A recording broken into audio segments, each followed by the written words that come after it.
pessoal! E finalmente, chegando à unidade 3 da nossa disciplina, nós vamos hoje aprender um pouco sobre as noções gerais de direito tributário e legislação trabalhista básica.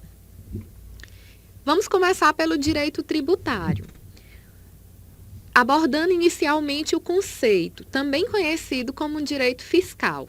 É o conjunto das leis reguladoras da arrecadação dos tributos, quais sejam taxas, impostos e contribuições de melhoria, bem como de sua fiscalização.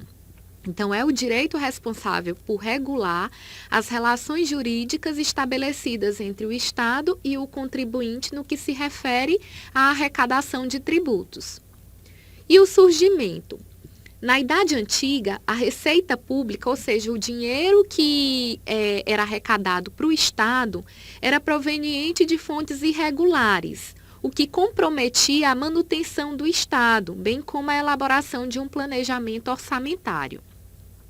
O direito tributário surgiu para regular o exercício do poder de tributar, estabelecendo limites pertinentes à instituição dos tributos, como forma de resguardar o patrimônio dos contribuintes de eventuais cobranças indevidas efetuadas pelo fisco. Ou seja, fisco é o Estado que exerce a função de fisco, de arrecadar.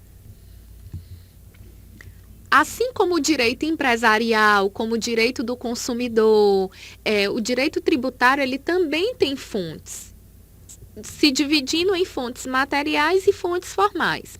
As fontes materiais são os fatos do mundo real sobre os quais haverá incidência tributária. São os fatos geradores da incidência tributária, como os produtos industrializados, as operações de crédito, entre outros. Fontes formais são atos normativos que adicionam regras tributárias ao sistema, as normas constitucionais, emendas constitucionais, lei complementar, lei ordinária, medida provisória, leis delegadas, decretos legislativos e resoluções. Esses são exemplos de fontes formais. E qual o objeto de estudo do direito tributário? O principal objeto de estudo é o Sistema Tributário Nacional. É o conjunto de normas que está previsto na Constituição Federal de 88, relativos ao sistema tributário, e também no Código Tributário Nacional, conhecido como CTN, que é uma lei complementar de número 5.172/96, assim como os princípios que regulam os tributos existentes em nosso país. E qual é o objetivo do direito tributário? É obter a regulamentação da arrecadação das atividades desenvolvidas pelo Estado. Então, é esse direito que vai regulamentar todos os tributos que serão arrecadados pelo Estado, ou seja, para desenvolver as atividades essenciais ao Estado. A origem dos tributos. Na Idade Média, em princípio, os tributos eles surgiram de forma espontânea, como forma de premiar líderes ou chefes guerreiros por seus serviços em favor da comunidade. Depois, essa cobrança ela deixa de ser uma forma espontânea e passa a ser uma forma compulsória, porque os vencidos de guerra, na verdade, eles eram forçados a entregar parte ou a totalidade de seus bens aos vencedores. Então, toda vez que havia uma guerra, aqueles povos que eram vencidos, eles eram obrigados a entregar os seus bens aos vencedores da guerra. Após esta época, até os dias atuais, os chefes de Estado, de forma organizada, passaram a cobrar o tributo de seus súditos ou governados. Então, o tributo ele passa a ser cobrado de uma maneira regular pelo Estado. Evolução das formas de obtenção de receitas no Brasil. Desde a independência até 1934, a arrecadação tributária consistia quase que exclusivamente da renda das alfândegas e do imposto de importação. Então, naquela época, como o comércio ele era basicamente exercitado, era praticado pelas alfândegas, a única arrecadação mais mais significativa que nós tínhamos era a arrecadação do imposto de importação. Então, com a Constituição de 1946, houve a criação de novos impostos e um sistema de transferências destinados a elevar a renda dos municípios. E após a Constituição, houve o surgimento em 1966 da Lei de número 5.172, também conhecida como Código Tributário Nacional, que ainda permanece em vigor, regulando, junto com a Constituição atual, a matéria tributária em solo brasileiro. E, posteriormente, veio a Constituição de 1988, que no título 6º, da tributação e orçamento, no artigo 145 a 162, consagra as disposições sobre o sistema tributário nacional.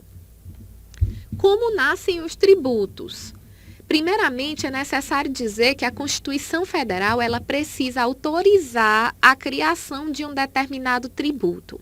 Então, não é só o Estado, hoje eu quero criar um tributo novo para passar a cobrar, vou cobrar um tributo das pessoas que, por exemplo, que estacionam carros em vias públicas.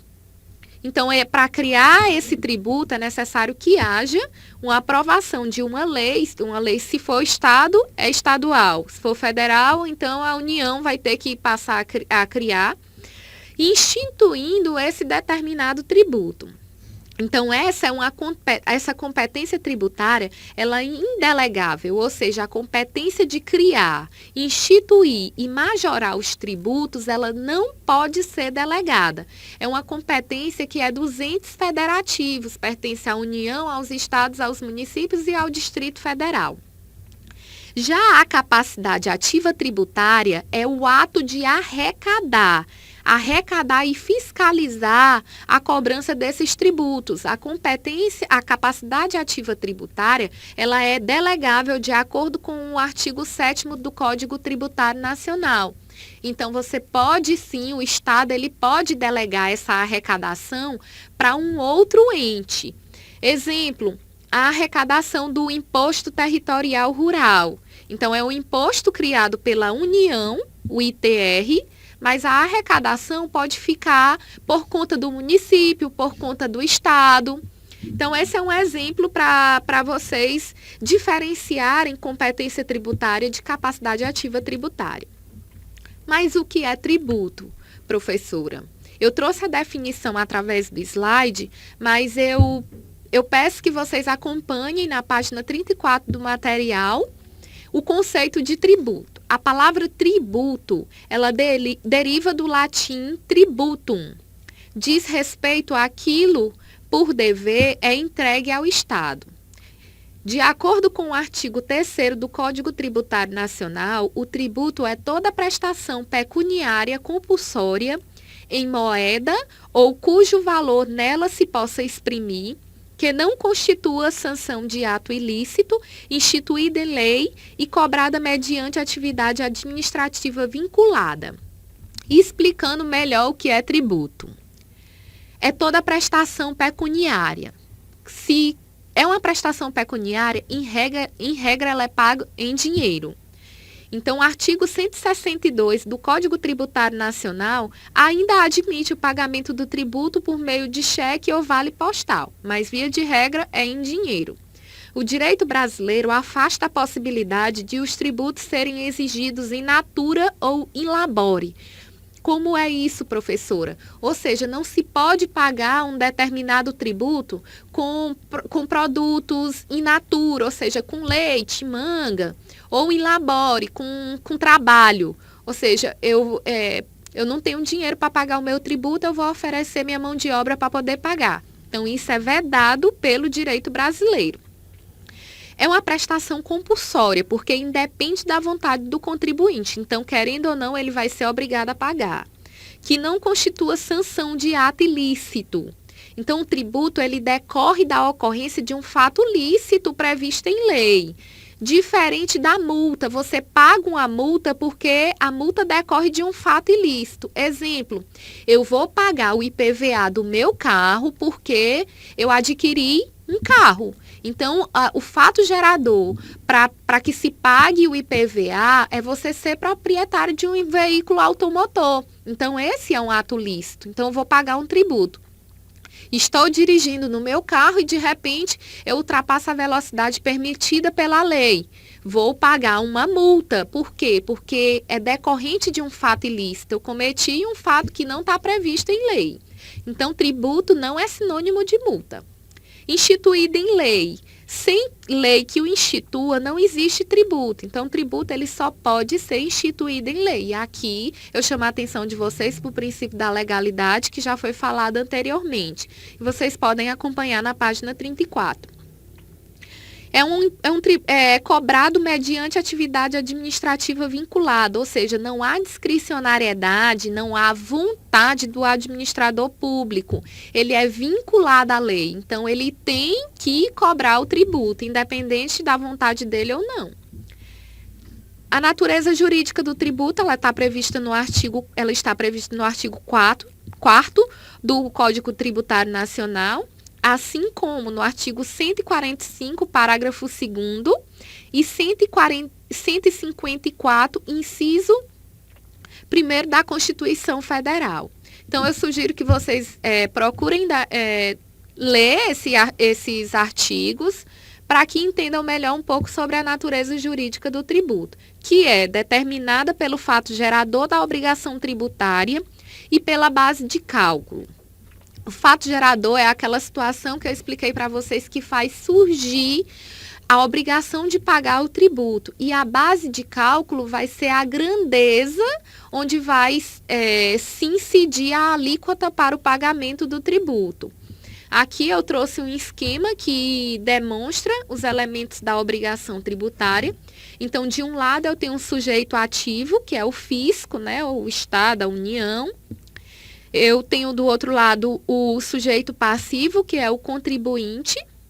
Então, nasce para o contribuinte uma situação lícita, prevista em lei, através do fato gerador, que o obriga ao pagamento de um tributo ao sujeito ativo, que é o fisco. Pode ser um IR, um IPI, o ICMS, o COFINS, o PIS, como está aqui na figurinha. Espécies de tributo. Como espécies de tributo, eu tenho os impostos, as taxas e a contribuição de melhoria. Todos esses tributos, eles estão previstos em lei de acordo com o princípio da legalidade. Então, tanto os impostos como taxas e contribuições de melhoria, eles estão consagrados no artigo 145 da Constituição Federal e no artigo 5º do Código Tributário Nacional.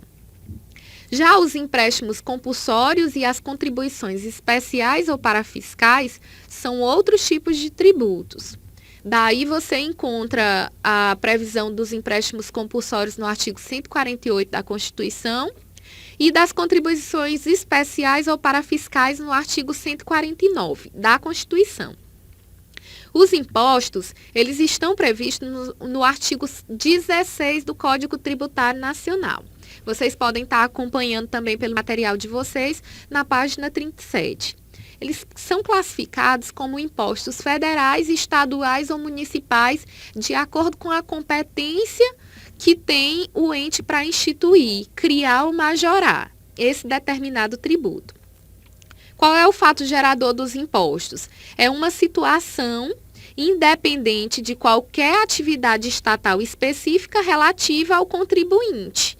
Então, não é necessário que o Estado preste uma determinada atividade específica para que haja a cobrança do imposto. Sempre que possível, os impostos terão caráter pessoal e serão graduados segundo a capacidade econômica do contribuinte. Por exemplo, o imposto de renda. Quem ganha mais, de fato, vai pagar um pouquinho mais. Isso está previsto no artigo 145 da Constituição Federal.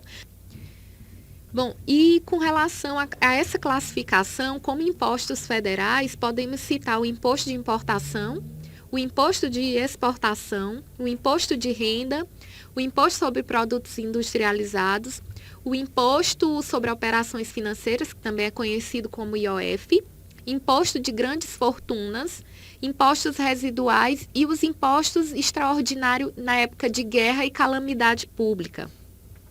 Entre os principais impostos estaduais, pode-se destacar o ITCMD, que é o Imposto de Transmissão Causa Mortes ou Doação de qualquer natureza, o ICMS, que é um Imposto sobre Circulação de Mercadorias e Serviços, e daqui eu chamo a atenção de vocês no sentido de que esse imposto ICMS, ele é um imposto bastante comum no direito empresarial. Sua aplicação, a sua relação com o direito empresarial é uma relação muito estreita, porque a empresa, ela é uma atividade econômica organizada no sentido de produzir bens e fazer circular mercadorias. Então, esse é o principal imposto que incide sobre essas operações.